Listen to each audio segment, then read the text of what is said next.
BIP of Bizarre Interest Productions, and this is everything you need to know about the Red Ranger Isekai anime. The Red Ranger becomes an adventurer in another world, or Sentai Red Isekai de Bokensha ni Naru, is a Japanese manga series illustrated by Koyshi Nakayoshi, serialized in Square Enix's shonen manga, with the anime adaptation coming tomorrow as at the start of this recording, so strap in. The manga so far is written by Koyshi Nakayoshi. There's not much information on them, but they've been working on this series since October of 2020. Right now, the manga seems to be in its final arc, so what better time for advertising and cross-promotion? First off, the key animator and direction animator is Keiichiro Kawaguchi. He's worked on Mar, Sket Dance, both Shadowverse anime, and he got into the anime industry because he dreamed of working on plastic models and toyetic anime. He actually seems like a really good fit for the anime. What's more exciting is the series composer Atsuhiro Tomioka. This man is a legend in the kids show writing sphere. He's worked on episodes of almost all the Pokemon series, One Piece, the first 26 episodes of Yu-Gi-Oh! 5Ds, all of Inazuma 11, the first Fairy Tail anime, the entire Danball Senki and LBX trilogy, and screenplay of the first two Beyblade Burst seasons. Even better, he took a break from Pokemon to helm the recent Sentai series, Bakuage Sentai Boom Boomger. While I haven't watched all of it, from what I've seen, it's a very solid Sentai season, so I think that working on that show and the experience there would help him bring Koyshi Nakayoshi's work to life. Also, it will be streamed by Crunchyroll, which apparently has some allegations that screwed over people who don't deserve it, but that's a topic for others to discuss. At least we won't have to wait for fan subs. So what exactly is the Red Ranger Isekai about? Well, the story starts with the Kizuna 5, the Super Sentai team led by Togo Asagaki, voiced by Tomio Ito, who I believe is a newcomer to voice acting, who is fighting the relationship enders to save humanity from them. However, the fight meant to end his life ends up taking him to another world, where on a search for his way home, he finds this new world also has issues and villains to fight. So, with his Kizuna powers, that translate to bond, he'll fight them as Kizuna Red. This leads him to meet Idora or Idora Avaron or Avon, depending on what translation you go with, voiced by Konomi Ingaki, who played Lalique from Mobile Suit Gundam and Witch from Mercury, who doesn't have the money she needs to hire A-rank adventurers to help her in her research and carry on her mission her father entrusted with her on her goal to claim the title of the Royal Scepter.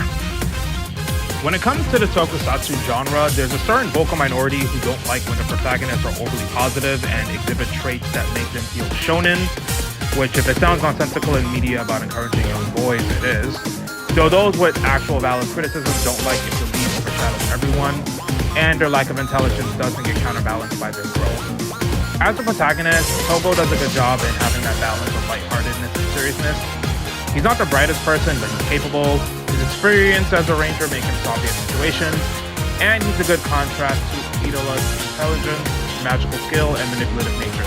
Idola's character is handled really well if you aren't into fan service, something you probably won't like, but for a female character in these type of shows, she has a lot of depth, development, and does well as a secondary lead. If you've watched Power Rangers, Super Sentai, Kamen Rider, or Precure, I would say that Togo and Idola's dynamic is a mix of Western Gen from Power Rangers Time Force, Mamori Taro and Haruka from Avatar Sentai Dawn Brothers, Hotaro and Rine from Kamen Rider Gachard, or a gender-swapped version of Idola and Satoru from Wonderful Precure.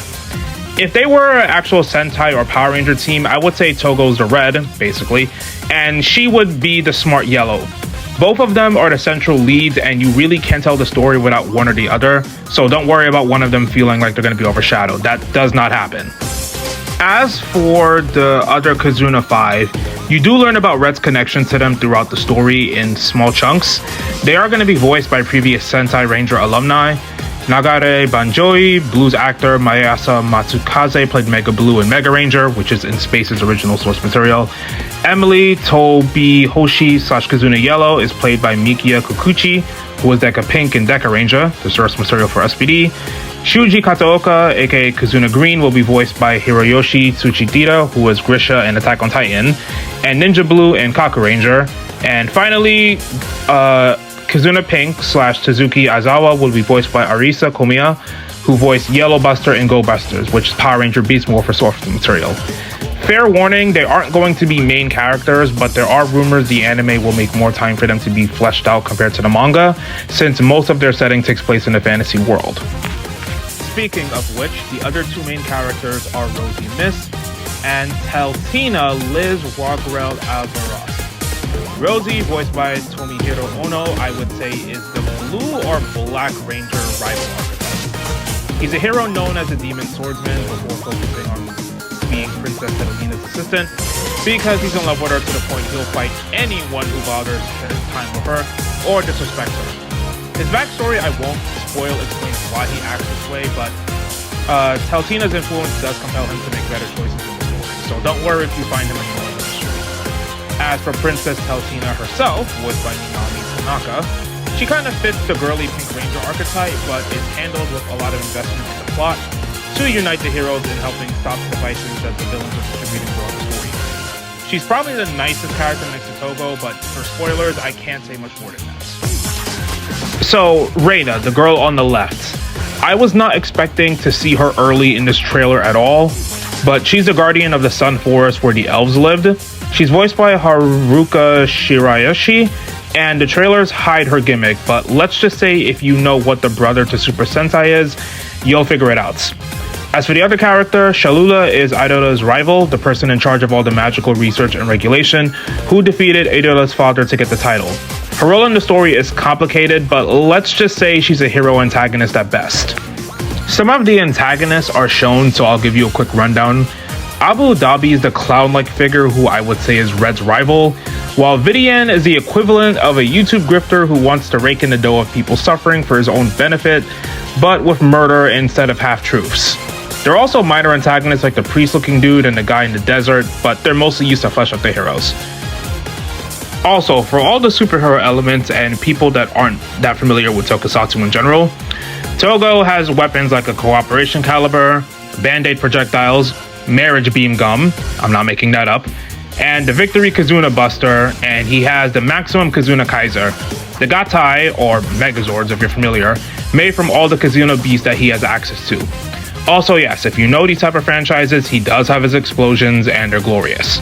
The manga uses all of the Super Sentai and Power Rangers tropes possible, explosions, catchphrases, the finishing moves mixed in with the Isekai genre, and it's actually explored in the story as its own power system while tying into the lore. Now, unfortunately, I don't know how many episodes the show will be. Last I checked, the story has 37 chapters, 39 raw, and I can see the story being about 45 to 50 episodes like most Toku shows are. Usually because adapting each chapter could work on its own episode, but based on how much it looks like they're adapting, I can see them going up to adapting the first 14 to 16 chapters in 13 episodes, because that's probably the best cutoff point for a season 1.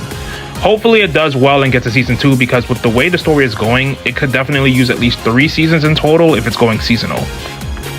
But I genuinely hope you all give the show a chance, and if there's issues with production and animation, well, there's always the manga to check out. But when it drops, I really hope you all give Sentai ga Isekai de Bokensha ni Naru or Red Ranger Becomes an Adventurer in Another World a shot. It's a really fun series, and I want other people to enjoy it just as much as I have, which is the reason why I'm making this video in the first place, despite the fact that I can barely pronounce some of these words, even though I've been reading the manga for several years now. Anyway, BIP from Bizarre Interest Productions, signing off.